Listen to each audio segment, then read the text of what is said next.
रयतेचे राजे छत्रपती शिवाजी महाराज, छत्रपती संभाजी महाराज, ज्यांनी या देशाचं संविधान लिहिलं ते डॉक्टर बाबासाहेब आंबेडकर. हे संविधान लिहिल्या गेलं पाहिजे आणि या संविधानामध्ये गोर गरीब कष्टकरी सामान्य सर्व लोक समाविष्ट झाले पाहिजे. यासाठी बाबासाहेबांनी ज्यांच्यासोबत सर्वाधिक चर्चा केल्यात असे या श्री शिवाजी शिक्षण संस्थेचे संस्थापक अध्यक्ष आणि या देशाचा काळ्या आईच्या कुशीमध्ये हिरवा श्वास पेरण्याचं काम ज्या माणसांनी केलं आणि ज्या माणसाच्या शिक्षण संस्थेच्या वटवृक्षामध्ये माझ्यासारखी एक पारंबी जगली ते डॉक्टर पंजाबराव उपाख्य भाऊसाहेब देशमुख यांच्या स्मृतीला आपल्या जोरदार टाळ्यांच्या गजरांनी अभिवादन करतो. ज्या सावित्रीआईच्या कष्टाने इथं एवढ्या मोठ्या संख्येने ह्या महिला वर्ग मुली बसलेल्या आहेत, खऱ्या अर्थानं त्याच ताकदीचा वर्ग म्हणजेच पुरुषांच्या खांद्याला खांदा लावून लढण्याचं सामर्थ्य, त्या मग फातिमाबाई शेख असतील, माता जिजाऊ असतील, माता रमाई असतील, माता सावित्रीबाई असेल आणि या सर्वच महानायिकांना, नेहमी आपण महापुरुषांनाच म्हणतो सर, महापुरुष हा शब्द योग्यच आहे, परंतु मला वाटतं की त्याला समर्पक शब्द काय असेल तर त्याला महान नायिका हा सुद्धा समर्पक शब्द नाही, तर त्याला समर्पक शब्द असेल महामानव. आणि मानव हा कुठल्याही लिंगामध्ये विभागला जात नाही, तर मानव स्त्री आणि पुरुष हा एकत्रित असतो. मला वाटतं की या सर्व महामानवांच्या चरणावरती एकदा आपण जोरदार टाळ्यांच्या गजरामध्ये अभिवादन करूयात. आज ज्या अकॅडमीमध्ये तुम्ही शिकलात, अनंत पंजाबराव देशमुख अकादमी, या अकादमीच्या माध्यमातून तुम्हाला जे शिक्षण मिळालं, प्रशिक्षण मिळालं, ते तुम्ही काय शिकलात, काय शिक्षण घेतलं आणि ते शिक्षण पुढे काय करणार आहे या संदर्भाने आज सर तुम्ही माझं मार्गदर्शन ठेवलं इथं. पण साधं एक गणित सांगतो, तुम्ही 25, 26, 27 वयाचे असाल ना, बरोबर? मी 28चा आहे, फक्त दाढीच मोठी आहे. त्यामुळे तुम्हाला बिलकुल लोड घ्यायचं काम नाही. आपण सगळे कॉलेज मित्र आहोत आणि कॉलेज म्हणजे कॉलचं एज असणारा मित्र आहे. हे वय आहे आपलं सगळ्यांचं आणि या वयात ज्यांना ज्यांना कॉल येतात ते वयात आले म्हणजे कॉल एजमध्ये आलेत असं म्हटलं जाते. आणि आपण सगळी लोक कुणीही रात्री बघा अभ्यास झाल्यानंतर मूड फ्रेश करण्यासाठी कॉलवर, हे बघा तुम्ही बोलतोच ना,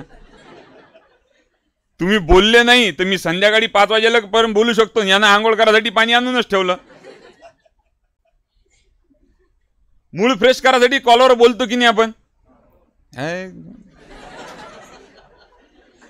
एवढ्याच हळू बोलता मला माहित आहे, बाजूच्याला ऐकू जात नाही.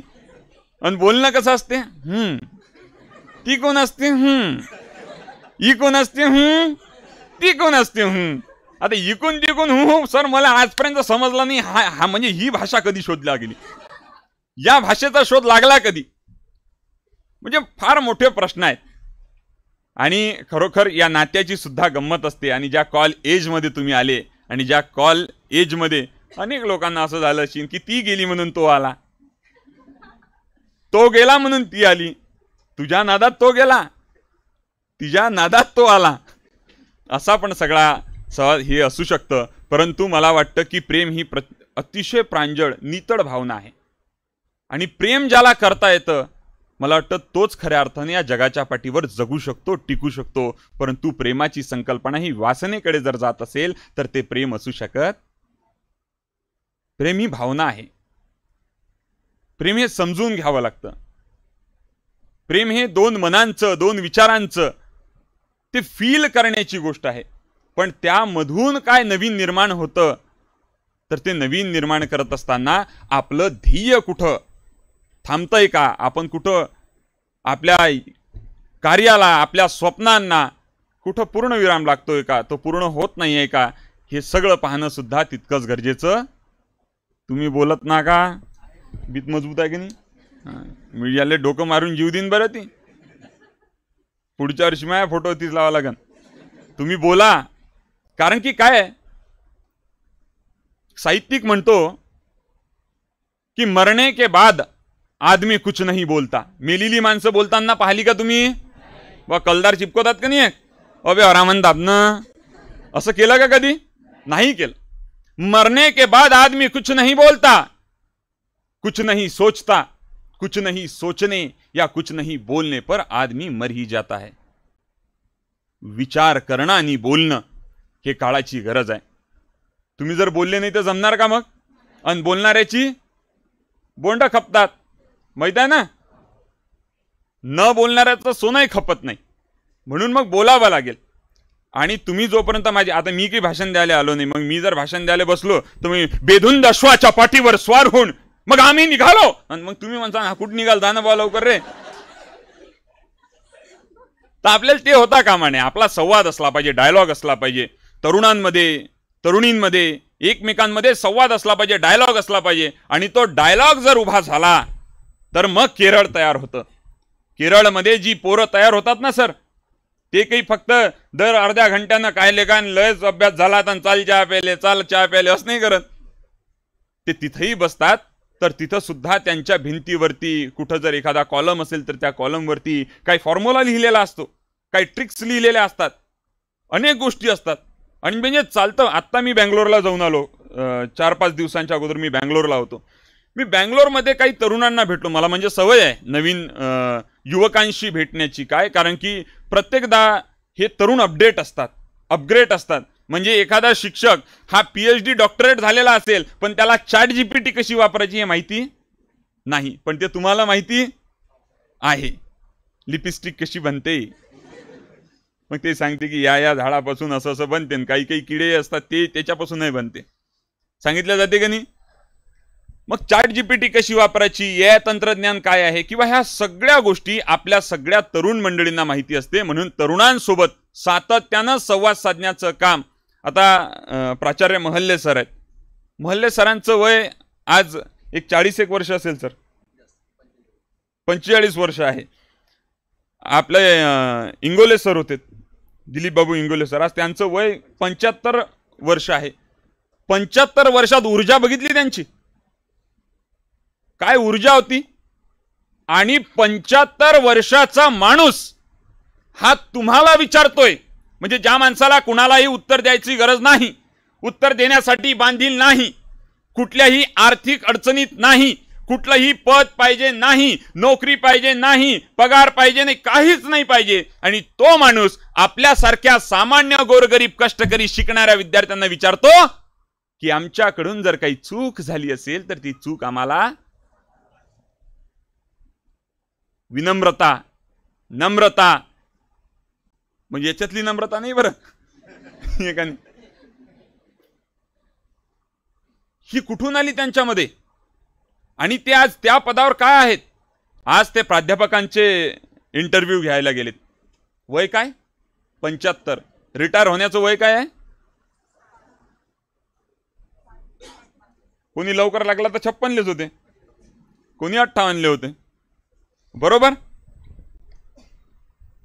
मग त्या माणसाचं वय हे रिटायरमेंट होऊन पण झालं, म्हणजे रिटायरमेंट झाली त्यांची, पूर्ण झाली, पण एवढी ऊर्जा आहे कुठून? का करावं असं वाटते? का वाटतं की इथल्या तरुणांना नवीन काहीतरी दिलं गेलं पाहिजे. मेळघाट, मोझरी, यवतमाळ या भागांमध्ये ज्ञानाची गंगा पोहोचली पाहिजे. माझ्या विदर्भातल्या, माझ्या महाराष्ट्रातल्या, माझ्या देशातल्या प्रत्येक माणसाच्या घरापर्यंत, दारादारापर्यंत, पोरापोराच्या डोक्यापर्यंत ज्ञानाची गंगा पोहोचली पाहिजे. हे स्वप्न पाहणाऱ्या भाऊसाहेबांचं स्वप्न आजही हे 75 वर्षाचा माणूस का डोक्यामध्ये घेऊन चालतोय, का पेरतोय. म्हणजे मगाच आम्ही आल्याबरोबर सर आले आणि सर बरोबर 10:56 आले. किती? 10:56 हा माणूस आला. तुम्ही म्हणाल की यांच्याविषयी काय सांगताय, शिकण्यासारखं नाही आहे का? 10:56 आलेत. 57व्या मिनिटांना पंकज सरांना ते म्हणतात, मी घड्याळातच पाहत होतो सर सलग, की चला कार्यक्रमाला सुरुवात करा. म्हणजे याही वयात तो माणूस, वेळेचं बंधन. आता समजा ते अर्धा घंटा लेट आलेच ते सर, आपण चहा बिस्किट चालूच असतं आपलं, दुसरा कप, अडचण असती का? बिलकुल नाही. यांचा आदर्श घेऊन, शिक्षकांच्या आदर्श ठेवून पुढे विद्यार्थी घडतील चहूकडे तेव्हा राष्ट्र होईल तेजस्वी. जर राष्ट्र तेजस्वी करायचं असेल तर शिक्षकांचा आदर्श उभा झाला पाहिजे आणि या आदर्शावरती आपण सुद्धा चाललं पाहिजे. मग शिक्षक काही फक्त तुम्हाला सांगतील का, हे बा गड्या मी गड्यो किती मस्त राहतो, कसा टकाटक दिसतो, शर्ट गिर्ट इन गिन करून दाढी गिडी करून सगळं पद्धतशीर आलो का.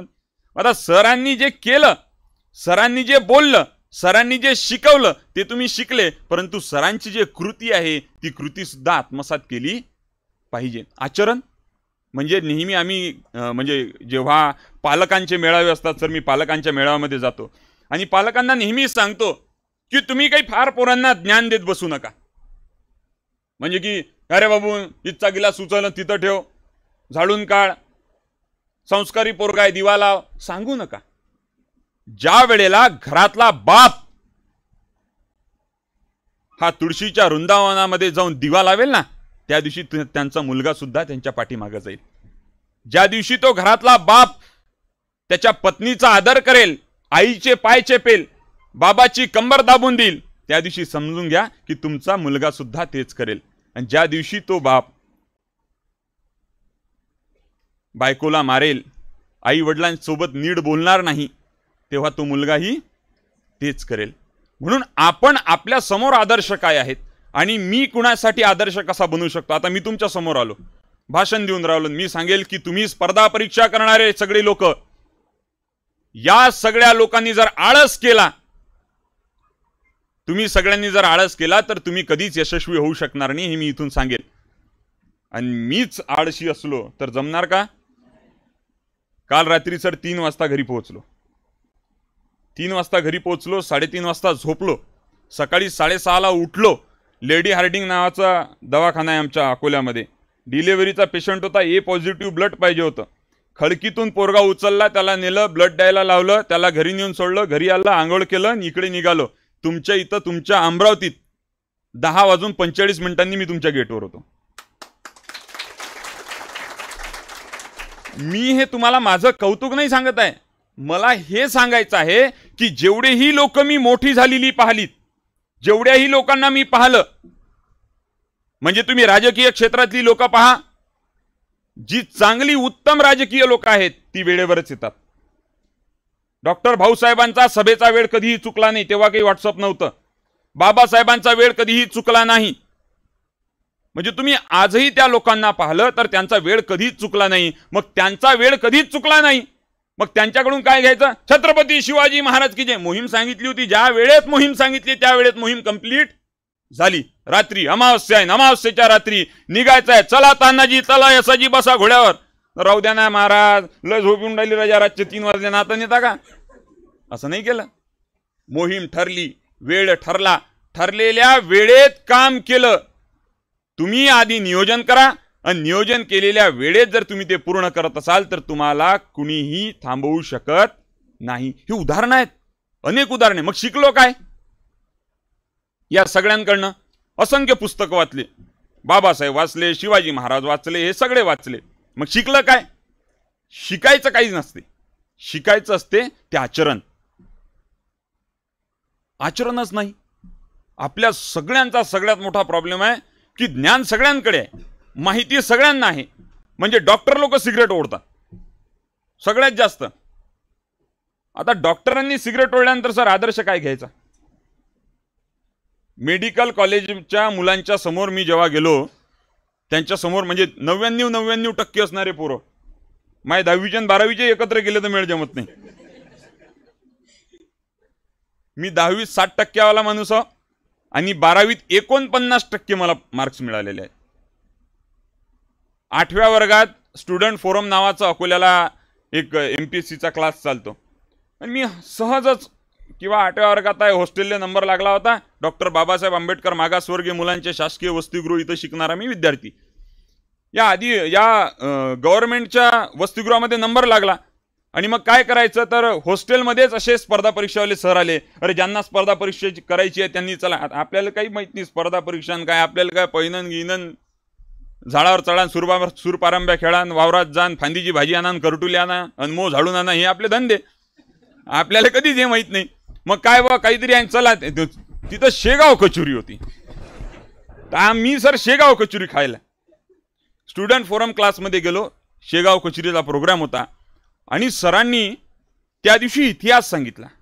तसाही मी गुरुदेव सेवा मंडळाचा विद्यार्थी असल्यामुळे मला सातत्यानं संत परंपरा, तुकडोजी महाराज, तुकाराम महाराज, वारकरी संप्रदाय आणि हे संविधान हे थोडंफार मला लहानपणापासून बऱ्यापैकी माहिती होतं.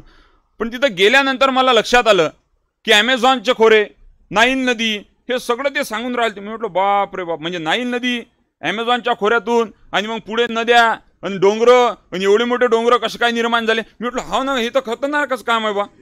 माया वावरात डोंगर आला असतात काय केलं असतं, अशी तिफन असं डवरं, खतरनाकच काम झालं असतं. मग त्याच्यातून मला वाटलं की हे काहीतरी शिकलं पाहिजे, हे समजून घेतलं पाहिजे. आणि मी 8व्या वर्गात असताना त्या क्लासेसमध्ये जायला, म्हणजे सगळ्यात लहान सर मी, कोणीच नव्हतं माझ्या एवढं. आणि ते सरही इतके चांगले होते की आला का गड्यान बस, मुकाड्यान बसते तर बरं आहे. मी समोर घेऊन बसत होते, मी मुकाड्यानं असा एका कोपऱ्यात बसून आपलं चालू ऐकणं. तर जे शिकणारे विद्यार्थी होते, एक सरांचा मुलगा पण होता माझ्यासोबत, माझ्यापेक्षा आणखीन 2 वर्षांनी लहान होता. तो आमच्यापेक्षा म्हणजे खूप हुशार. तो कधीच त्याला परीक्षा द्यायची आहे म्हणून शिकतच नव्हता सर. त्याला इतका इंटरेस्ट यायचा की हे कसं काय होत आहे,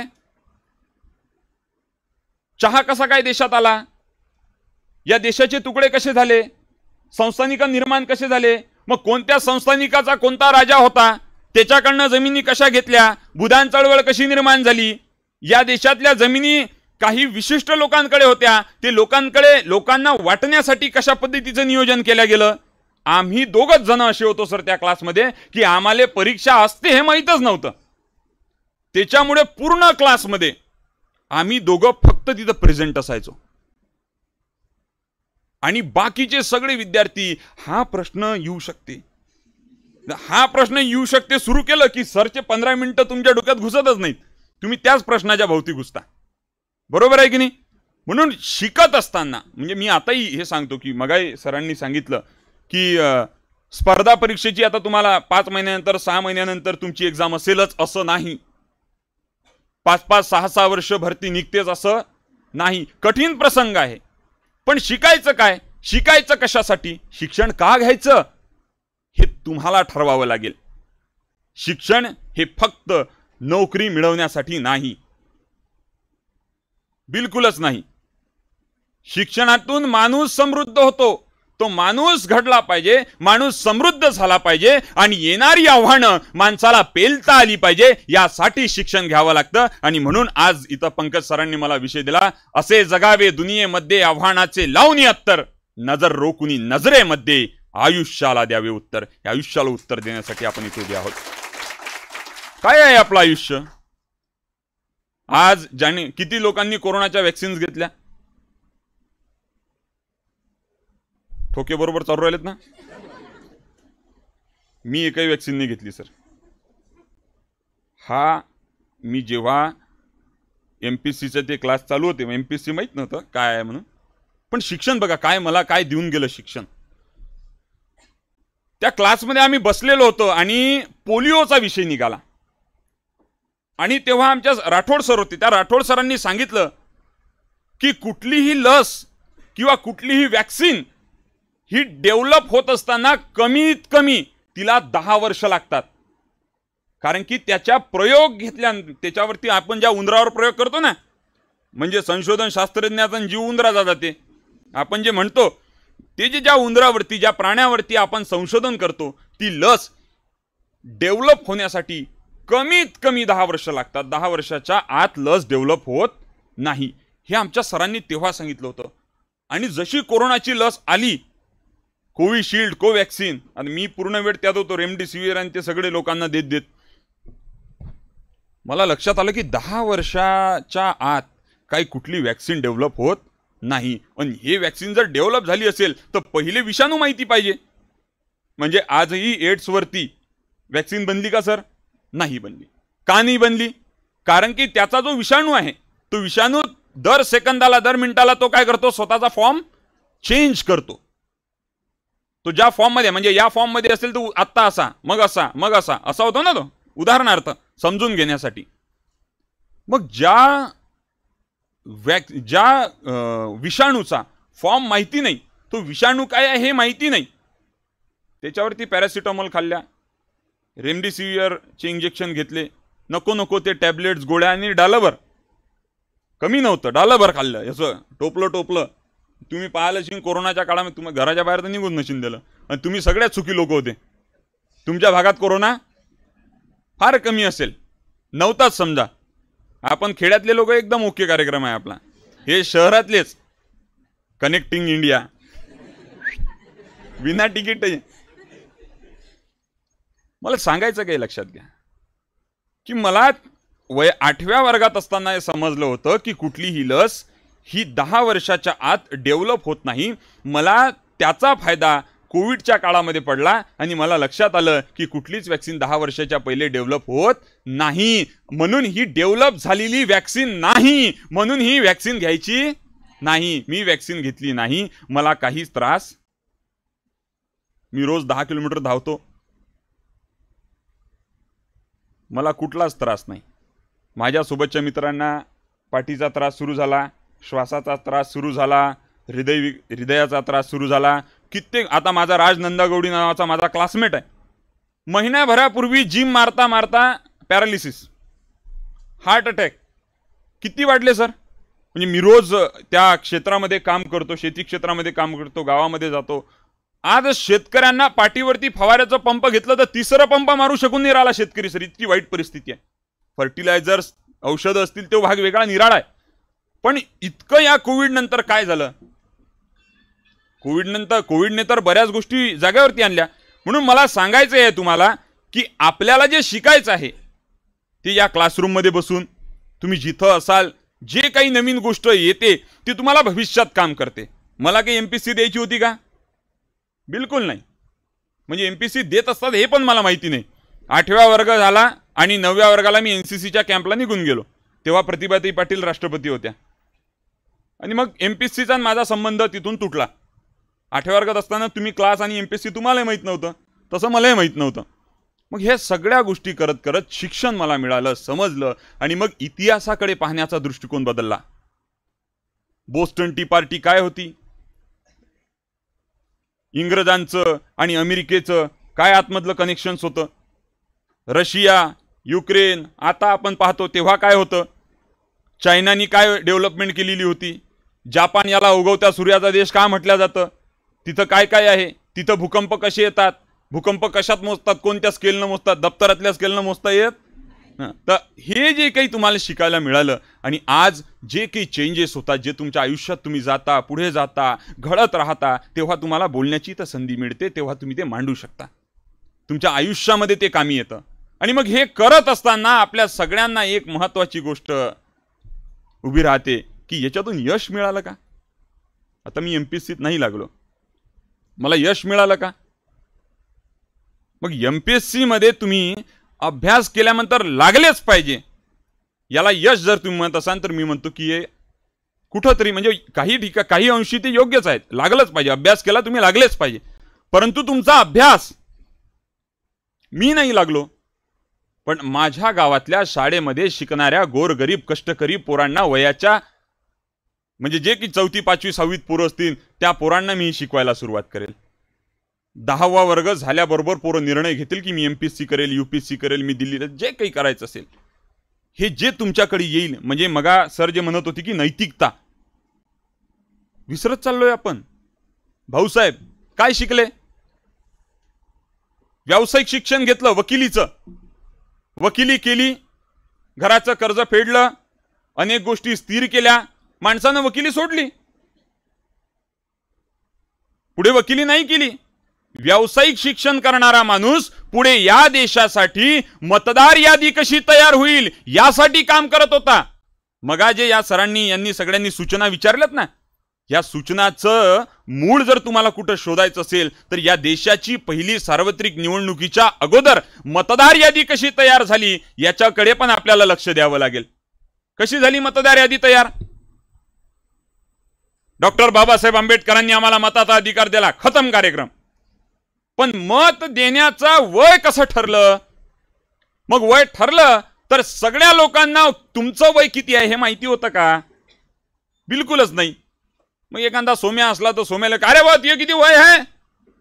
अरे कायचं राजा, आमच्या नदीले त्या बळलावरच्या नदीले पूर आलता म्हणे. बळलावरच्या नदीले जेव्हा पूर आला होता आणि शामरावचं वावर वाहून गेलं होतं तवाचा माझा जन्म आहे म्हणे. ही इतकी इंटरेस्टिंग गोष्ट आहे की म्हणजे आपल्याला वाटते की म्हणजे त्या वेळेचे नेते ज्यांना विद्येचं वाण होतं, आज विद्येचं वाण आहे.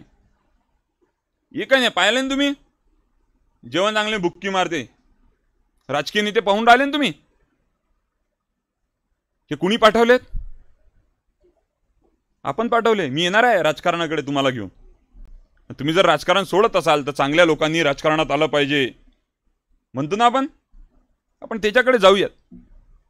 पण आज जे काही आपण करतोय, जे काही आपण घडतंय, जे काही होतंय, हे करत असताना आपली भूमिका काय आहे, तुमचं काय काम आहे, तुम्ही त्याला पुढे कसं घेऊन जाऊ शकता, त्या विसरलोय. काही करायचंच नाहीये. इथं यायचं, 6 महिन्याचा कोर्स करायचा, सरनं शिकवलं, शिकलो, पुढे काय केलं, घरी गेलो, गावातले म्हणतात अमरावती रिटर्न. कोणी पुण्याला जाते तो पुणे रिटर्न, कोणी दिल्ली रिटर्न, कोणी मुंबई रिटर्न. मग गावात गेल्यानंतर गावातले लोक म्हणतात, आता मला तसंच होतं. गावात गेल्यानंतर लोक म्हणतात का रे कधी चालला? अरे आताच तर बॅग पाठीवर घरीच येऊन राहिला ना बा. आणि माझ्याच घरी चाललो, मी तुमच्या घरी येऊन राहिलो. म्हणजे हॉस्टेलमधून मी माझ्या घरी जरी गेलो तरी लोक विचार का रे कधी चालला? कधी चालला काय काका, थांब ना बा, तुम्ही तर काय चहा पाजत ना मला, मी की तुमच्या घरी निघून राहिलो. तर गावात गेल्यानंतर तुम्हाला हे अनेक प्रश्न असतात. मग आपण काय करतो? अनेक लोक म्हणजे ही तुमची माझी सारखी सगळ्यांची सारखीच परिस्थिती आहे. आणि अनेक MPSC करणाऱ्या पोरांना मी बघितलंय, UPSC करणाऱ्या पोरांना मी बघितलंय, स्पर्धा परीक्षा पोलीस भरती करणाऱ्या पोरांना मी बघितलंय की गेल्या काही वर्षांमध्ये जेव्हा पोलीस भरती निघालेली नव्हती आणि यांचं वय वाढत होतं, त्यावेळेला हे गावामध्ये नजर लपवत होते, नजरेला नजर भिडवत नव्हते. दोष तुमचा होता का? तुमचा दोष होता का? बिलकुल नाही. मग आपला दोषच नाही तर नजर का फिरवायची? आपण काही काळं काम केलं का? कुठल्या मुलीला छेडलं नाही, चोरी केली नाही, खोटं काहीच केलं नाही असं, मग आपल्याला नजर चोरायची गरज नाही. पण आज गावागावामध्ये MPSC UPSC पोलीस भरती करणाऱ्या लोकांना ही गावाची परिस्थिती मला माहिती आहे की खिल्ली उडवल्या जाते, आपली उडवल्या जाते की नाही. का रे आला का लय टिंग्या मारू राहिला तू तर, हा? आणि एखादा अमरावतीत कधी देत नाही. काय रे तू तिकडे काय करू राहिला? शिवाजी कॉलेजच्या समोरून पुला घालून जाताना दिसला तर कोण होतं त्या संग? म्हणजे याले काहीच माहित नाही बरं, यानं अमरावती नाही पाहिली, शिवाजी कॉलेजच्या समोरचा पुलही याले माहित नाही. तू दिसला होता कडे मला पाणीपुरी खाताना. आणि गावातल्या ह्या चर्चा होतात.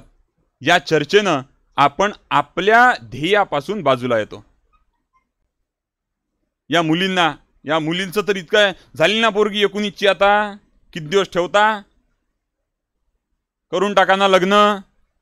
मग आम्ही सगळ्या मुलींचं लक्ष की आता काय लग्न करून देतील. 6 महिने सरांनी क्लास घेतला, आता किमान 6 महिने तर अभ्यास करू द्या, निदान पोस्ट निघेपर्यंत, जागा निघेपर्यंत तर मला अभ्यास करू द्या, एक प्रयत्न तर करू द्या. त्या वेळेला ह्या सगळ्या पुरी आता लग्न करून देतील या काळजीत पडतात. बिलकुल काळजीत पडायचं नाही. अभ्यास चालू ठेवायचा आणि पोरगा पाहायला आले की तोंड ढेकोळ करायचा. घरचे लग्न करून, कारण त्यांचाही दोष नाही. समाजानं ज्या कृती करून ठेवलेल्या आहेत त्या कृतीला ते पुन्हा तीच कृती करतायत. आज जर माझ्या पुरीचं लग्न वयात झालं नाही तर पुढे होणार नाही. बिलकुल काळजी करू नका. गावागावानं टालीनं पोट्टे पडलेले आहेत बिना लग्नाचे. म्हणजे गावाच्या चौकात जर एखादी टाली उभी केली तर टालीभर पोट्टे ट्रकात जमा होतात. त्यामुळे तुम्हाला टेन्शन तुमचं आहे. 19 पासूनच सुरू करा. भेटते का गड्या? पण ही भेटेल कधी? ज्या वेळेला तुम्ही तुमच्या ध्येयाचा पाठलाग कराल. मी त्या दिवशी तेल्हारा तालुक्यामध्ये काळेगाव नावाचं गाव आहे, त्या काळेगावला मी गेलो होतो आणि सगळे तरुण 50-60 तरुण बसलेले होते. शेती करतो म्हणाले. काय पेरता शेतीमध्ये? म्हणजे सोयाबीन आहे, कापूस आहे, तूर आहे, काही फळबागायतदार होते, ही सगळी लोक होती. मग त्यांना म्हटलं बिना लग्नाचे कोण कोण आहे हात वर करा बरं, हात तर वर करा. हे सारे बाकी लग्न व्हायला आहेत का? तुम्ही विचार करता बरं. सर यायचा फोटो काढून घ्यावा एक, याईनं बायोडाटा काढला की मग सांगू यायला आपण बिना लग्नाची कोण कोण आहे. तर असाच तुमच्यासारखा साऱ्याने हात वर केला. म्हटलं का? मग एक मागं बसेल होता असा, काय काही नाही म्हणे, भाऊ 42चा झालो म्हणे, आता हातही वर करा ऑर्डरला म्हणे.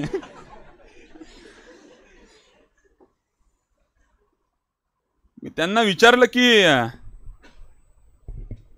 तुम्हाला मुली नाही का म्हणत आहेत? म्हणे मी शेती करतो. ते सगळे मुलांचं सामूहिक उत्तर होतं किंवा आम्ही शेती करतो आणि शेतकऱ्याच्या मुलाला कुणीही मुलगी द्यायला तयार नाही. म्हटलं का मुलींनी तुमच्याशी लग्न करावं?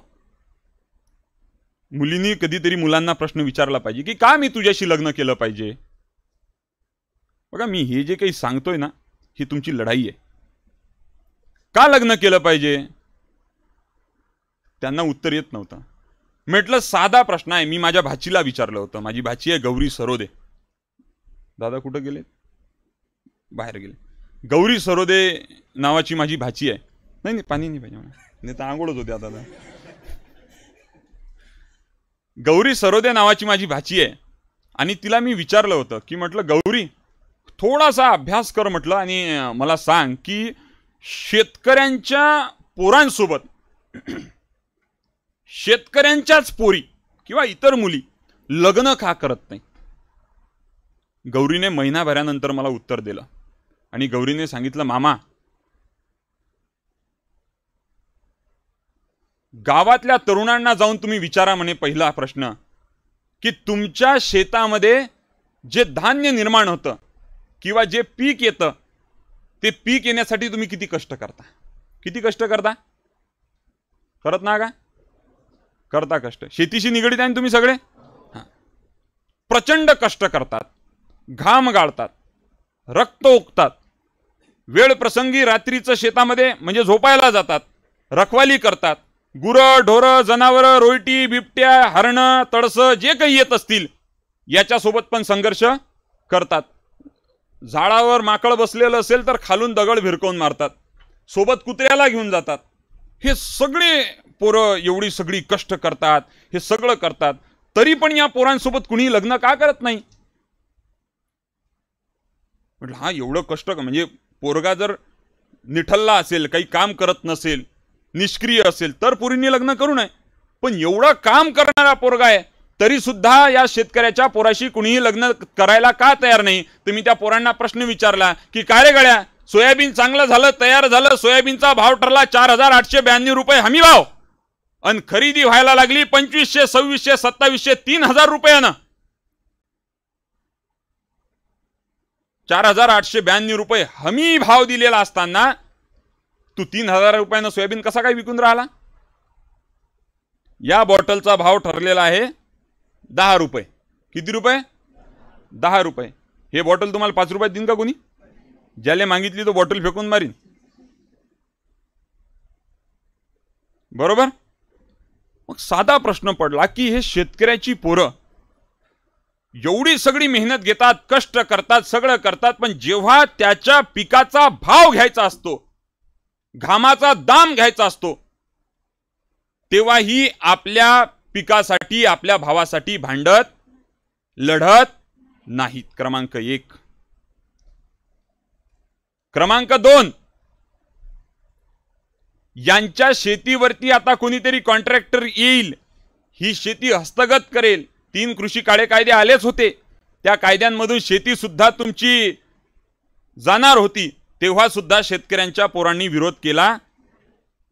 शेताचा पाणंद रस्ता झाला नाही आणि पाणंद रस्ता होण्यासाठी एक फक्त निवेदन देऊन ग्रामपंचायतकडून आणि आमदाराच्या निधीतून जर करून घ्यायचं असेल तर आमदाराकडे पण हा गेला. म्हणजे शेताच्या रस्त्यासाठी भांडला नाही, स्वतःच्या पिकाच्या भावासाठी भांडला नाही, शेतीला कंपाऊंड भेटलं पाहिजे असा GR आलेला असताना कंपाऊंडसाठी भांडला नाही. मग या पोरीनं मला विचारलं की मामा मला सांगा म्हणे की जो पोरगा एवढी कष्ट करून घाम गाळून रात्रंदिवस काम करून त्यातलं पीक बाहेर काढतो, मार्केटला नेत असताना कमी भावात विकतो, त्याला त्याच्या कष्टाचं मोल नाही, त्याला माझं मोल कधी समजेल म्हणे. आणि जर त्याला माझं मोल समजत नसेल, त्याला त्याचा हक्क मागून येत नसेल, त्याला त्याच्यावर अन्याय होत आहे त्याच्यावरती बोलता येत नसेल, वाचा फोडता येत नसेल आणि त्याला लढता येत नसेल, तर अशा न लढणाऱ्या पोरांशी आम्हाला लग्न करायचं नसते. आणि तिने त्याच्याही पुढचं एक उत्तर दिलं. ती थोडीशी कणखर आहे, सातत्यानं नेतृत्व करते लोकांचं. तर तिनं सांगितलं की जो लढू शकत नाही, जो भिडू शकत नाही, जो भांडू शकत नाही, जो न्याय हक्क मिळवू शकत नाही, जे चुकीला चूक म्हणू शकत नाही आणि आपल्या कष्टाचा घामाचा दाम मिळवून घेऊ शकत नाही, अशा नामर्दांसोबत मुली लग्न करत नाहीत. पुढची पिढी जन्माला घालणे म्हणजे मर्द नाही, तर येणाऱ्या आव्हानांच्या समोर छातीचा कोट करून निधड्या छातीनं लढणारा यसाजी कंक म्हणजे मर्द असतो. भगतसिंग कुठल्या वयात गेले? मर्द माणूस होता. बाबासाहेब, भाऊसाहेब, ही सगळी मंडळी ही मर्द लोक होती.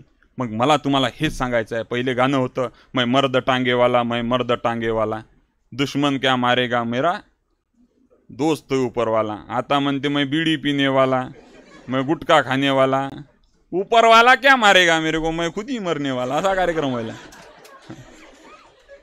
हा प्रसंग जर आपल्या सगळ्यांवरती येऊन राहिला असेल तर आपल्या सगळ्यांना आता विचार करावा लागेल की माझी मर्दानगी कशात आहे.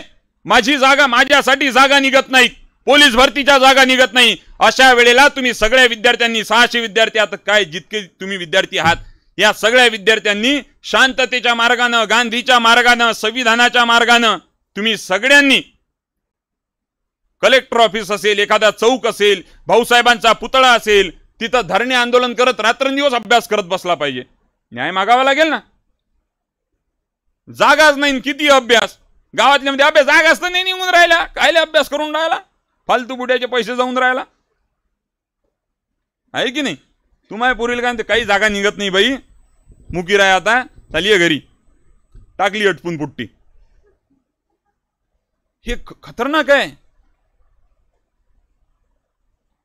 मग आपण आपल्यासाठी लढतोय का? आपण आपल्या अभ्यासाच्या प्रती, आपल्या कामाप्रती, आपल्या भविष्याच्या प्रती आपण आपल्याशी इमानदार आहोत का? माझ्यासारखी पोरं येतील, तुम्हाला फार सांगेल की तुमचं रक्त सडसडलं पाहिजे, पेटलं पाहिजे, ऊर्जा भेटली पाहिजे. काय राजान प्रेरणादायी वक्ते, आहा हा हा, काय आवाज होता राजा पोराचा, लय जोरानं बोले निरा. हे डुकरं हाकलू हाकलू होय, वावरातले वान्यार हाकराले, डुकरं हाकलाले, असं होय का आपलं काम. पण तुम्ही काय, म्हणजे मला जर तुम्हाला प्रेरणा देण्याची गरज, जर एखादा प्रेरणादायी वक्ता आणून जर करायची असेल तर बापांच्या टाचांच्या भेगाची प्रेरणा तुम्ही घेतलीच नाही. एखाद्या प्रेरणादायी वक्त्याच्या भाषणापेक्षाही तुमच्या बापाची काळवंडलेली पाठ जर तुम्हाला दिसत नसेल आणि ती जर तुम्हाला प्रेरणा देऊ शकत नसेल तर मी सांगतो, हजारो वक्ते जरी आणून उभे केले तरी तुम्हाला प्रेरणा मिळू शकत नाही. बाप आपला आदर्श असला पाहिजे, आपली आई आपला आदर्श असला पाहिजे. आणि बापाच्या आणि आईच्या जे काही कष्ट आहेत, जे त्यांनी खस्ता खाल्ल्या, जे त्यांचं आयुष्य पूर्ण अंधारात गेलेलं आहे, काळोखात गेलेलं आहे, ते काळोखलेलं, अंधारलेलं आयुष्य मी पुन्हा एकदा प्रकाशमान करेल आणि ती प्रकाशाची वाट निर्माण करेल. हे ज्या दिवशी तुम्हा सगळ्यांना वाटेल त्या दिवशी तुम्ही यशस्वी झाला असं समजून घ्या. नाहीतर काय सर, प्रेरणादायी वक्ते येतात आणि आमच्यासारखे राष्ट्रसंत तुकडोजी महाराज म्हणायचे, अरे अग्नी भडकला युद्धाचा न तू आळशी होऊन बसे, तरुण असूनी रक्त न उसळे, नवजवान तुझं म्हणू कसे, उठ छातीला लाव माती, सैन्यामध्ये भरती व्हाया, देशासाठी धर्मासाठी अर्पण कर रे आपली काया, मेलास तर शहीद होशील कीर्ती तुझी देशावरती, जिंकलास तर वीर म्हणून पदवी देतील राष्ट्रपती, या देशाचे तुझवर ऋषी ऋण असे कर्ज असे, तरुण असूनी रक्त न उसळे, नवजवान तुझं म्हणू कसे, तरुण असूनी रक्त न उसळे, नवजवान तुझं म्हणू कसे. मग असं ऐकलं, टाळ्या वाजवल्या, काय राजा माणूस, अरे लयच खतरनाक ना. पण फायदा काय? तुम्हाला एक सांगतो की दोन गोष्टी असतात. आता हे पाणी घेतलं, झाकण कोल्हण डोक्यावर टाकलं, ते बाह्य अंगाने मी न्हावून निघेल, बरोबर. अंदर अंदर इथे एक बॉक्स आहे. या बॉक्सला आम्ही कधी टचच करत नाही. कधीच आम्ही शोधत नाही की मी काय आहे. मला माहित असते, माहित आहे मला काय आहे ते पोरगी. तर आमचे बेले साहेब, बेलेच ना, बेले साहेब, मला माहित आहे बेले साहेब काय आहेत. तर मला सगळं नाही. पंकज निर्माण सर, अरे तो माणूस मला पुरं माहित आहे ना. हे सगळं माहिती आहे आम्हाला. म्हणले सर मला सरच माहित आहे. तू कोण आहेस, तू काय आहेस, स्वतःमध्ये काय आहे, तुझी ओळख काय आहे. मी जेव्हा नवीन सर या प्रबोधनाच्या मालिकेकडे आलो होतो ना, माझ्या घरातले सगळे लोक, माझे नातेवाईक सगळं काय आहे. आता हे का आपल्या शोभते म्हणे राजा, आपल्या घरात कोण आहे, भाषणं दिल्यानं का पोट भरते. साधं गणित आहे. मी आज तुमच्या समोर हे वराडी गावरान भाषेत, कारण की आपण सगळे वावरातले जाऊ, बळडावरचे जाऊ, रोईटं गिटं सारे आपले सोबतीच आहेत, त्यामुळे आपण त्या भाषेत बोलतो. पण हे जेव्हा आपल्याला लक्षात येते की हा कोण आहे, तो कोण आहे, तो काय करतो, त्याला काय जमतं, त्या मुलीला रिझनिंग चांगलं जमतं, त्या मुलाला गणित चांगलं जमतं, त्या ताईला इतिहास चांगला जमतो, याला भूगोल चांगला जमतो, हे सगळं आपण म्हणतो. तुला काय चांगलं जमतं हे कधी शोधलं नाही. माझ्यात काय आहे, मी काय आहे, मला काय जमतं, मी काय केलं पाहिजे, हे जोपर्यंत आपण ओळखू शकत नाही तोपर्यंत पुढे जाऊ शकत नाही. म्हणून इथून जात असताना तुम्हाला संदेश काय घ्यायचा आहे, इथून घेऊन काय जायचं आहे, हे सगळ्यात महत्त्वाचं आहे. तुम्हाला स्वतःला घेऊन जायचं आहे. आत्मचिंतन करा, आत्मपरीक्षण करा. मला रिझनिंग जमतं का, मला मॅथ्स जमतं का, मला इतिहास भूगोल हे जमतं का. जमतं का म्हणजे काय की ओढून ताडून जमतं का नाही, मला ते आवडतं का. म्हणजे सर शिकवत असताना सर इकडे शिकून राहिले आणि तुम्ही शेगावले निघून गेले तर समजून घ्या आपलं हा विषय आपल्याला जमत नाही. पण सर शिकवून राहिले आणि त्याची पूर्ण इमेज तुम्हाला, ते सगळं इमॅजिनेशन होऊन राहिलं, तुम्हाला ते दिसून राहिलं. एखादा जर सरांनी इतिहास सुरू केला, तुम्ही 10व्या वर्गात ते शिकले असाल, बोस्टन टी पार्टी झाली होती, लाल डगलाधारी अंगावरती कपडे घातले, ते जहाजावरती चढले, चहाच्या पेट्या घेतल्या आणि त्या समुद्रात टाकून दिल्या. ही जर तुमच्या डोळ्यासमोर तो जहाज, तो लाल डगलाधारी म्हणजे ते समजा 2 मिनिटासाठी लाल कपडे घालून ते माणसं होते, त्याने पेट्या उचलल्या समुद्रात टाकल्या, हे जर तुमच्या डोळ्यासमोर तुम्हाला व्हिज्युअलाइज होत असेल तर समजून घ्या तो विषय तुम्हाला आवडला किंवा तुम्ही त्याच्याशी समरस झाले, एकरूप झाले. पण तुम्ही जर एकरूप होत नसाल तर ऐन वेळेवर काय होतं रे गड्यान, काय होतं रे गड्यान, काय होतं रे गड्या असंच करता तुम्ही. मग तिसरं की चौथं, तिसरं की चौथं, तिसरं घोटतेन, चौथं घोटतेन, ते चौथंच निघते. काहीच मेळ जमत नाही आपला. स्वतःला विचारा, फसवू नका. म्हणजे क्लास केला म्हणजे तुम्ही पोलीसच झाले पाहिजे महत्वाचं नाही. आता एखादा पोरगा असेल की ज्याला फार चांगली चित्रकला जमते सर, त्यांनी चित्रकलेचं काम करावं. एखादी मुलगी असेल, एखादा मुलगा असेल त्याला चांगलं गाता येत असेल. आता आमचा गळा आहे, आम्ही किती म्हटलं की बा गाणं म्हणतो, तर आमच्या याच्यात काही सुराचे तार हे आपले कंपाऊंडचे तार, ढोरं अळव रे, गुरं अळव रे, चोरं अळव रे, हे आमचे तार. तर आमच्या गळ्यात सुराचा तार नाही. ओळखलं, लक्षात आलं. माहिती होतं की लोकांमध्ये जाऊन काम करण्याची शक्ती आहे, लोकांमध्ये जाऊ शकतो, सातत्यानं प्रश्नांवरती काम करू शकतो. ॲड्रेस केलं स्वतःला ओळखलं. आणि स्वतःला ओळखण्यासाठी सातत्याने सतत स्वतःवरती काम करावं लागतं. मी 3 दिवसाचं बँगलोरला त्याचसाठी गेलो होतो सर, की मी काय करतोय. मला सगळं म्हणतं तुझं तर व्यवस्थित आहे गड्या सगळं. माझी फार्मर प्रोड्युसर कंपनी आहे, मला माहिती होतं की मला काय करायचं आहे. 9व्या वर्गात माझं ध्येय ठरलं, जसं हे इकून आलो त्या NCCच्या कॅम्पवरनं, आणि 9व्या वर्गात माझं ध्येय ठरलं की आपल्याला भविष्यामध्ये शेतकऱ्यांसोबत काम करायचं आहे, विद्यार्थ्यांसोबत काम करायचं आहे, आरोग्य क्षेत्रात काम करायचं आहे. साध्या सोप्या भाषेत जर तुम्हाला सांगायचं झालं तर स्वच्छ चांगल्या पद्धतीचं राजकारण उभं करायचं आहे. हे राजकारणच आहे. सर शिकवतात हे काय, हे राजकारण आहे. सगळ्यात मोठा आदर्श राजकारणी माणूस भाऊसाहेब, या भाऊसाहेबांनी, मग सरांचा नामची चर्चा आतमध्ये चालू होती की भाऊसाहेब जेव्हा पंजाबमध्ये होते, सॉरी राजस्थानच्या अलवरमध्ये होते, आणि अलवरमध्ये आजही त्याच्या राजकुमार मीणा नावाचा माझा मित्र आहे, त्याच्याकडनं आम्ही अनेक गोष्टी समजून घेतल्या. त्यांनी सांगितलं की भाऊसाहेबांनी या देशातल्या 2 कोटी लोकांना जमिनी दिल्यात. किती? 2 कोटी. आता स्वतःजवळ तर नव्हतीच एवढी. काय केली? राजे रजवाड्यांकडे जे जमिनी होत्या, 1-1 लाख एकर जमिनी अशा असायच्या, त्या जमिनी घ्यायच्या आणि सामान्य गोरगरीब कष्टकऱ्यांना वाटून द्यायच्या. भूदान चळवळ विनोबा भावेंची, हे राजकारण होतं. या देशामध्ये एम्स सुरू झालं पाहिजे, या देशामध्ये इस्रो सुरू झालं पाहिजे, या देशामध्ये शाळा सुरू झाल्या पाहिजे. आणि तुम्ही लोक बरेच मेळघाटांमधून येता, बरोबर? मेळघाटामध्ये 1950च्या पहिलेच्या शाळा आहेत.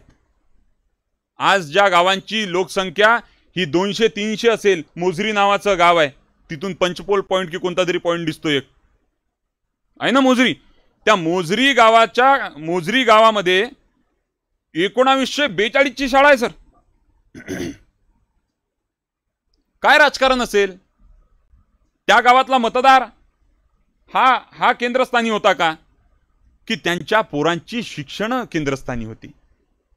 त्याच गावातून निघाला पोलीस, त्याच गावातून निघाला पोलीस पाटील, त्याच गावातून निघाला पोस्ट मास्टर, त्याच गावातून निघाला वकील, त्याच गावातून निघाला डॉक्टर, त्याच गावातून निघाला इंजिनियर. का शक्य झालं? गावात शाळा होती म्हणून. आज देशातल्या 89,000 शाळा बंद करण्यात आल्या. किती विश्वगुरु झालोय आपण?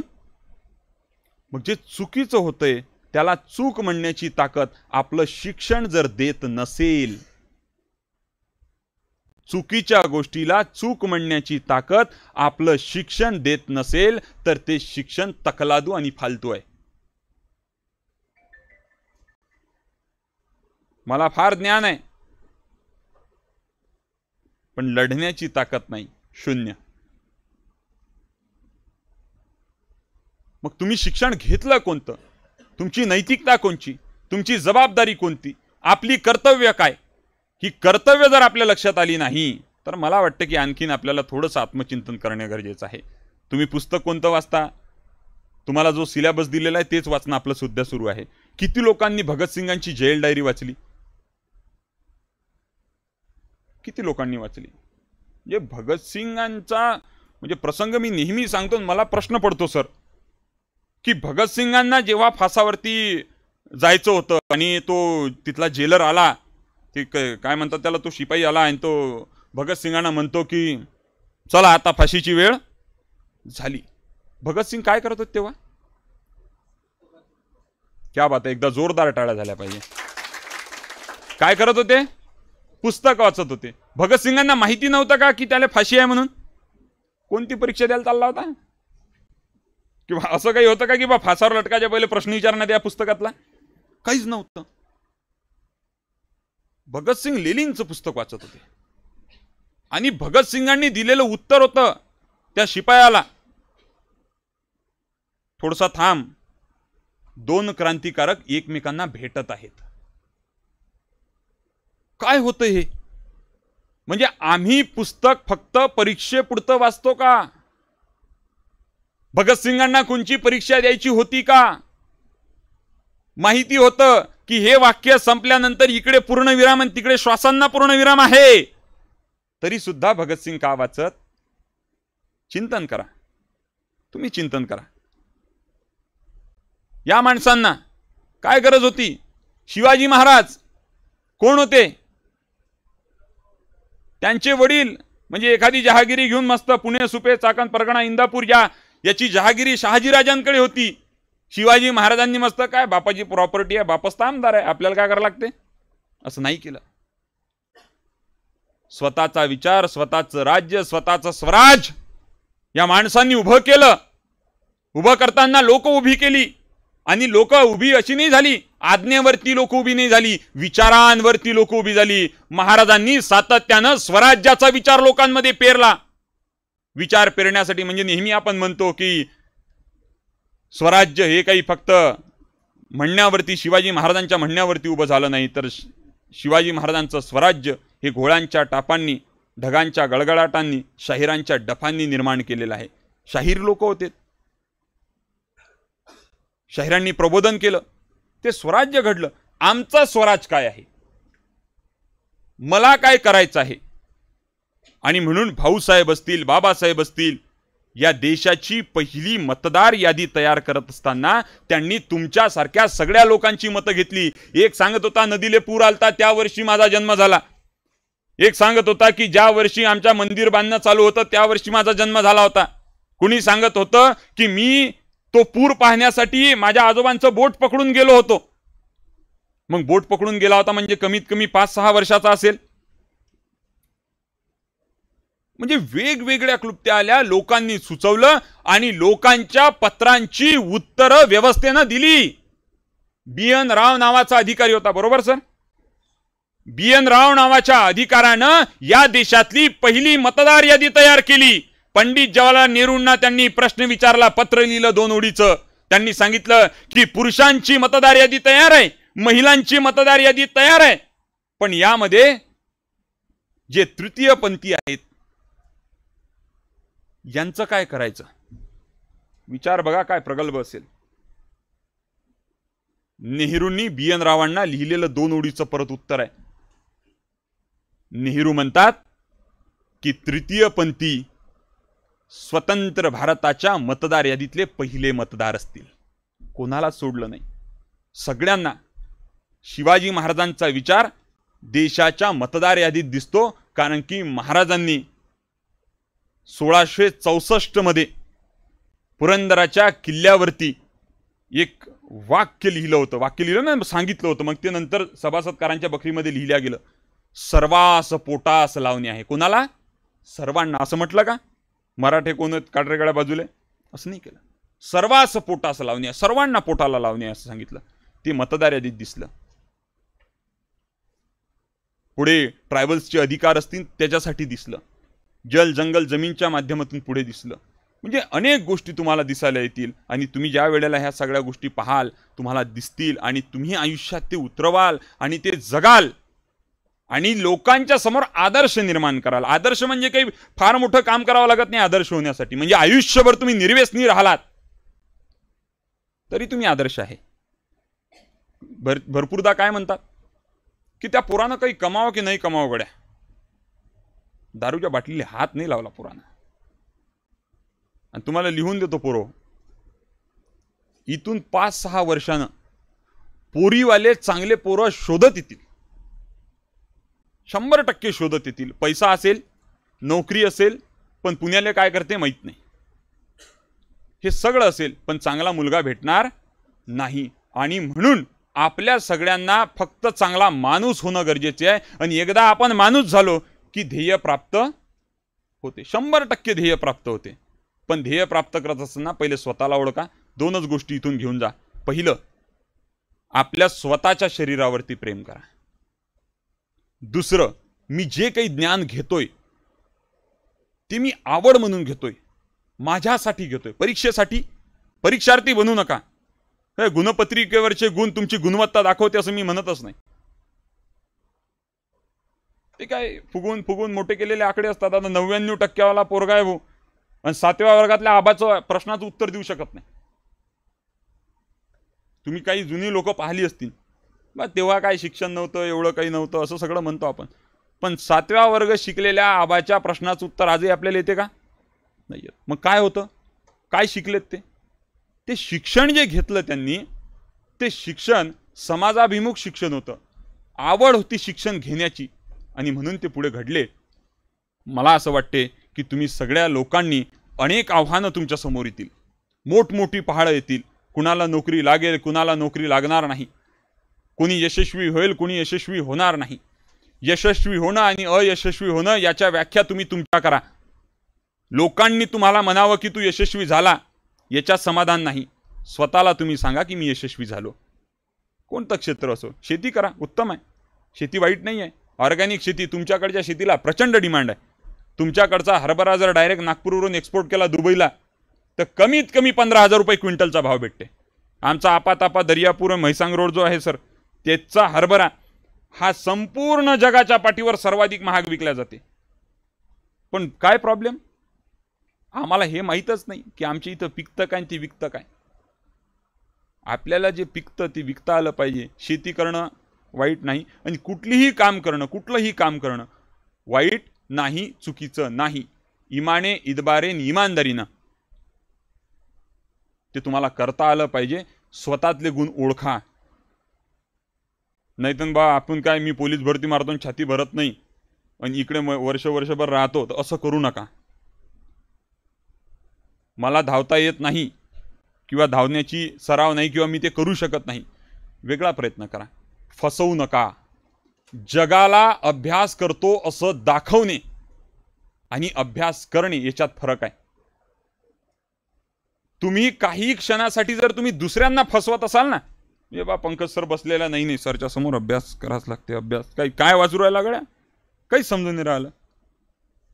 पंकज सरांना तुम्ही दाखवण्यासाठी जर करत असाल तर पंकज सरांच्या आयुष्यावर त्याचा काही फरक नाही. तुम्ही स्वतःला फसवताय.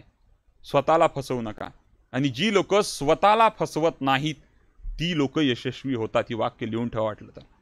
जी लोक स्वतःला फसवत नाहीत तीच लोक यशस्वी होतात. आणि ज्यांना स्वतःचं काय चांगले गुण काय वाईट गुण हे माहिती असतात तीच लोक यशस्वी होतात. तुम्ही स्वतःचं आत्मपरीक्षण करा. मी काय हे लक्षात घ्या. दुसऱ्याच्या गाडीमध्ये डिझेल नाही हे पाहल्यापेक्षा माझ्या गाडीच्या डिझेलची लेवल कमी झालेली आहे हे शोधा. आणि कोण किती पुढे गेला आणि कोण किती मागं राहिला त्यापेक्षा आपण कुठं मधात अडकलेलो आहे याचं पण आत्मपरीक्षण करा. आणि सतत दररोज स्वतःच्या आत्मपरीक्षणासाठी वेळ द्या. आणि हे सगळं होत असताना अनेक वेळा आपल्या सगळ्यांना वाटते की आता आत्महत्या केली पाहिजे. बऱ्याच लोकांना काय आता काही जमून नाही राहिलं भाऊ, इतके दिवस गावाच्या बाहेर राहिलो ना, आता काय करतात पंखा नापून. काही पंखा खराब करू नका. आत्महत्या करणे हा पर्याय. आणि आत्महत्या जो करतो, तुम्हाला एक गोष्ट सांगतो, संघर्ष कोणाला भेटते माहिती आहे तुम्हाला? संघर्ष कोणाला भेटते? आपल्या गावरान भाषेत सांगत जर झालं तर ज्याची कुवत आहे ना त्याच्यापेक्षा आपल्या रीलच्या भाषेत जिसकी औकात है ना उसको मिलता है संघर्ष. कोणाला ऐऱ्या गैऱ्या लुंग्या सैऱ्याला नाही भेटत काही. आपल्यात ताकद आहे, खडक फोडण्याची ताकद आहे. दशरथ मांजी संघर्ष भेटला पूर्ण केला. शिवाजी महाराज संघर्ष भेटला पूर्ण केला. संभाजी महाराज संघर्ष पूर्ण केला. बाबासाहेब कमी संघर्ष होता का? पूर्ण. भाऊसाहेब संघर्ष पूर्ण. संघर्ष ज्यांना भेटतो त्यांनी पहिले धन्यवाद मानले पाहिजे या निसर्गाचे की धन्यवाद तुम्ही मला संघर्ष दिला. आणि ज्याच्या घरी रेंज रोवर आहे, घर एकदम खतरनाक आहे, याच्या रखवालीसाठी कुत्र आहे, यायले संघर्षाची चवच नाही. भूक लागल्यावर भाकरीची चव आहे की नाही? तुमचा फ्रीज भरेला आणि भूकच नाही, काही जमते का काम? मग गुलाबजामुन गोड लागत नाही. गुलाबजामुन ज्याला गोड लागत शुगर आहे. आपण किती खाल्ल्यात आपल्याला काही होते का? काहीच नाही. मग तुम्हाला हे सांगायचं आहे की तुम्ही स्वतःला ओळखा, पुढे जा. पुढे जात असताना नैतिकता. आणि सगळ्यात महत्त्वाचं शेवटचं वाक्य माझा इथं मी शेवट करतो की या सगळ्या महामानवांनी, महापुरुषांनी, महानायकांनी एक महत्त्वाचं काम केलेलं आहे आणि त्यांनी एक मागणं मागितलेलं आहे. माणूस द्या मज माणूस द्या, भीक मागता प्रभू दिसला. कोणी म्हटलं? तुकडोजी बाबांनी. प्रत्येक महापुरुषांनी, महामानवांनी, महानायकांनी माणूस मागितला. आणि तुम्ही पोरी बिलकुल मागं सरायचं नाही. आपल्या संत परंपरेतल्या कवयित्रींनी, संत परंपरेनी सांगितलेलंच आहे की डोईचा पदर आला खांद्यावरी, भरल्या बाजारी जाईन मी. जेव्हा स्त्रियांना घराच्या बाहेर निघण्याचं स्वातंत्र्य नव्हतं त्यावेळेला संत परंपरेने सांगितलं की माझ्या डोक्यावरचा पदर खांद्यावरती मी तो कमरेला खोसेल तरी सुद्धा मी थांबणार नाही. आणि तुमच्यात ती क्रांती करण्याची ताकद आहे. मी नेहमी म्हणत असतो की पराक्रमाचं नेतृत्व जरी पुरुषांकडे असलं, पराक्रमाचं नेतृत्व म्हणजे घोड्यावर बसून तलवार चालवा चलो रे असं म्हणण्याचं जरी पराक्रमाचं नेतृत्व जरी पुरुषांकडे असलं तरी मातृत्वाचा पराक्रम हा तुमच्याचकडे अबाधित आहे. तुम्हीच नवीन पिढीला जन्माला घालू शकता. ही ताकद स्त्रियांमध्ये. जमिनीत बियाणं टाकलं की ते अंकुरतं. हा शोध स्त्रियांनी लावलेला आहे. इतकं मोठं तुमचं सामर्थ्य आहे, इथून चालून तुम्हालाच या देशाचं नेतृत्व करायचं आहे. आणि मध्यंतरी ABP माझाच्या सर्वेवरती एका शास्त्रज्ञांनी लिहिलं होतं की येणारा जो काळ आहे तो महिला राज असेल, महिलांचं राज्य असेल.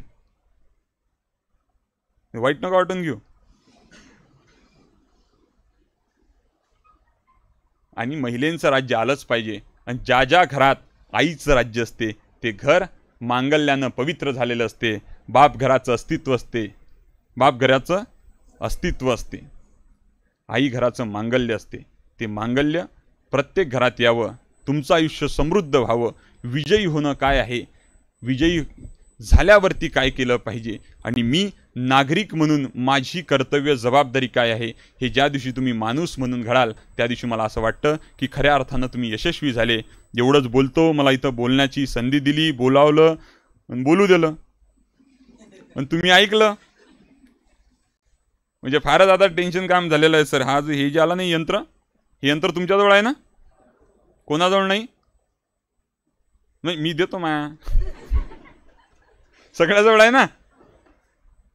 याच्यात आहे सोशल मीडिया. कोणती? ते जेवढी सोशल ना तेवढीच वापरा.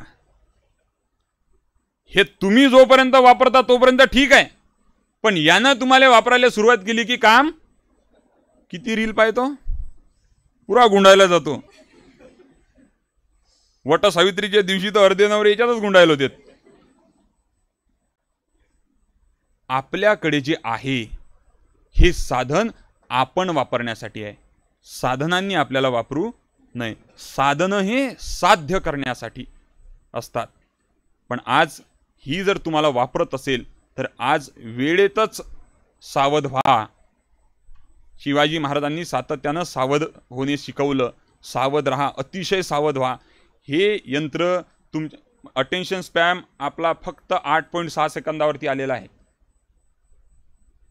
8 सेकंदाच्या वर आपल्याला अटेन्शन राहत नाही. मला तर टेन्शन आलं, मी 40 मिनिट 1 घंटापासून बोलू राहिलो. तुमचं काही आहे की नाही जाग्यावर? आहे ना?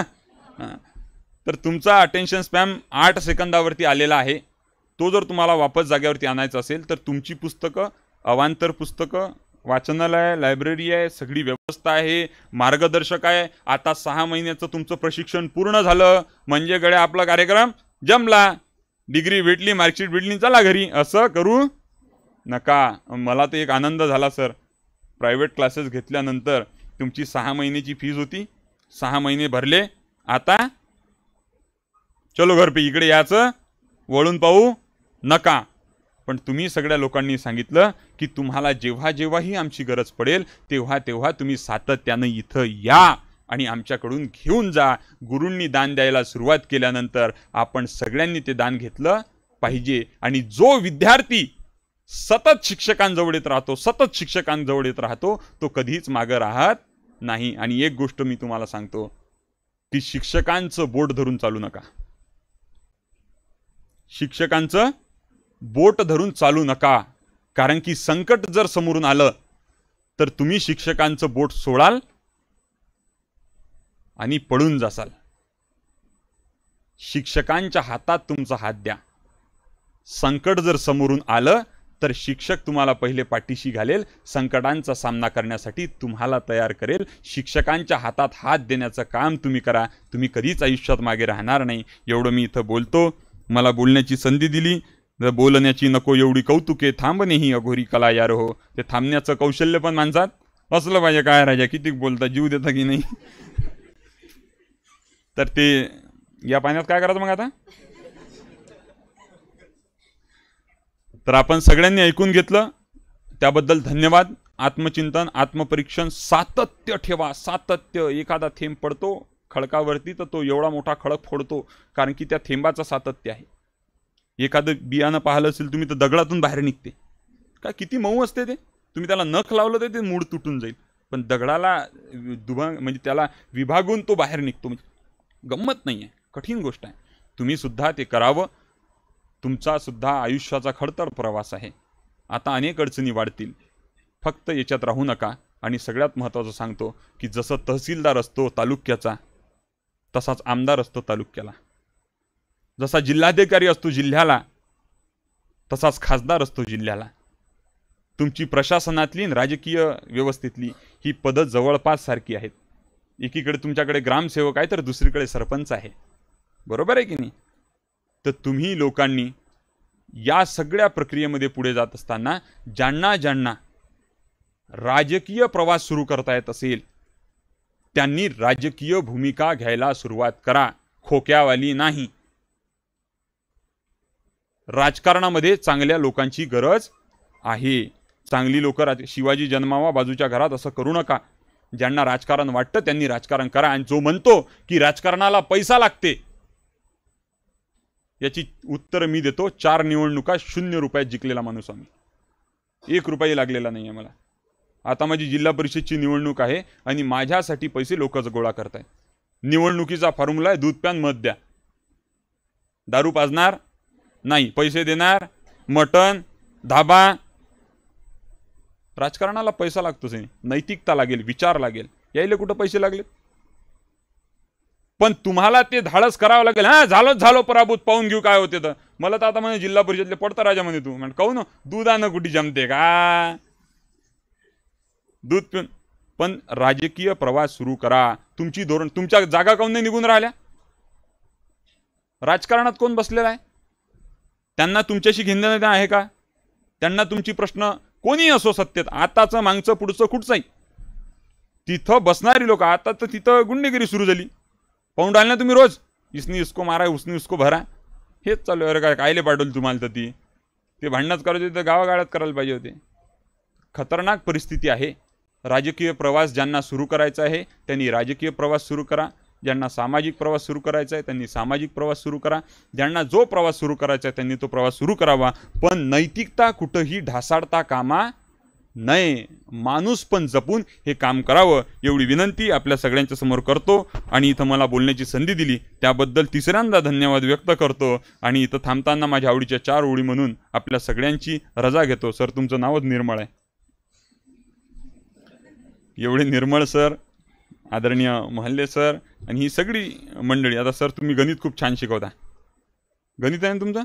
तुम्ही हसत जा. मला वाटलं याईनं नाव घेतलं की तुम्हीच हसत जा. म्हणजे याले हरिक म्हणतात बरं. म्हणजे बा मी शिकवत नाही पण माया सहकारी गणित चांगला शिकवते, याच्यावर आनंदी होणं म्हणजे हे पण फार दुसऱ्याचं नाव घेतल्यानंतर आपण आनंदी होणं हे फारच कौतुकाची गोष्ट आहे. सर कोण गणित शिकवते? अनिल बोंद्रे सर शिकवते. ते एकदम शांत आहेत बा. तर हा सगळा प्रवास जेव्हा केव्हाही तुम्हाला वाटलं की माझ्यासारख्या तरुण पोराची तुम्हाला कधीही कुठेही गरज असली तर निश्चितपणे निर्मळ सर आहेत, आम्हाला सांगा. आणि तुम्हाला मेळघाटामध्ये पण कधीही यायचं काम पडलं तर तेही पण सांगा. आम्ही दिवाळीच्या दरम्यान 6 दिवस तिथंच असतो.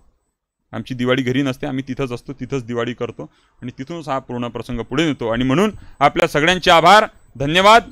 आणि जाताना फक्त माझ्या आवडीच्या 4 ओळी म्हणून आपल्या सगळ्यांची रजा घेईल. मी म्हणेल की आम्ही शिवबांचे मावळे आहोत. आम्ही कुणाचे मावळे आहोत? तर तुम्ही हात वर करून सांगा आम्ही शिवबांचे मावळे आहोत. आहे ना तुम्ही शिवाजी महाराजांचे मावळे? तुम्ही हा की नाही? नक्की मी विचारेल आम्ही कुणाचे मावळे आहोत? तुम्ही हात वर करून सांगायचा. अरे आम्ही कुणाचे मावळे आहोत? जमलं. चाल तानाजी, काल घोडा काढला, घोड्यावर बसले. शिवाजी महाराज हर हर महादेव. घोड्यांवर राहू देन गड्या, उद्या राहू देन. काय लेन देतं गड्या मला? आता घोडा आहे म्हणते, राहू दे उद्या जाऊ. काय राजा ऊर्जा. अरे आमची एम आर इंग्लिश सर म्हणायचे, अरे तरुणांची शक्ती काय असते? एखादा दगड उचलावा आणि आकाशाकडे भिरकवावा, आकाशालाही भगदाळ पडेल ही ताकद तरुणांमध्ये असली पाहिजे. हा तरुण आहे पण जिरून आहे. कार्यक्रम ओके कसं जमीन भावा असंच करता का? आता इन गावात म्हणजे 1 घंटा केल्यावर हे पुरा कार्यक्रम ओके झाला आपला, तरी पण तुम्ही ऊर्जा काही येऊन राहिली म्हणजे आता तुम्ही काही पॅराशुटामॉल वाले राहिले नाही, तुम्हाला सलीनच द्यायला लागते. आणि सलाईन सरल्याबरोबर तुमची पॉवर डाऊन. असं करू नका. आम्ही कुणाचे मावळे आहोत? तरी काही आवाज येत. ह्या इकडच्यातल्याच खात आहे शिवबांचे का नेलपॉलिश सकून राहिल्या. अरे आम्ही कुणाचे मावळे आहोत? अरे आम्ही कुणाचे मावळे आहोत? आम्ही शिवबांचे मावळे. पान्हा जिजाऊ पाजते.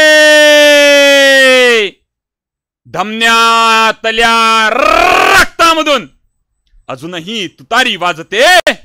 जिंकू पुन्हा 10 दिशा. सामाजिक, आर्थिक, राजनैतिक, शैक्षणिक, कृषी, सांस्कृतिक, स्पर्धा परीक्षा ह्या सगळ्या दिशा आम्हाला जिंकायच्या आहेत. आणि म्हणून आम्ही शुभांचे मावळे पान्हा जिजाऊ पाजते. धमन्यातल्या रक्तामधून अजूनही तुतारी वाजते. जिंकू पुन्हा 10 दिशा. ऐसे आम्ही जेथे असू आणि जेथे असू तेथे असू. आम्ही सदा विजेते असू. आम्ही सदा विजेते असू. आम्ही सदा विजेते असू. धन्यवाद.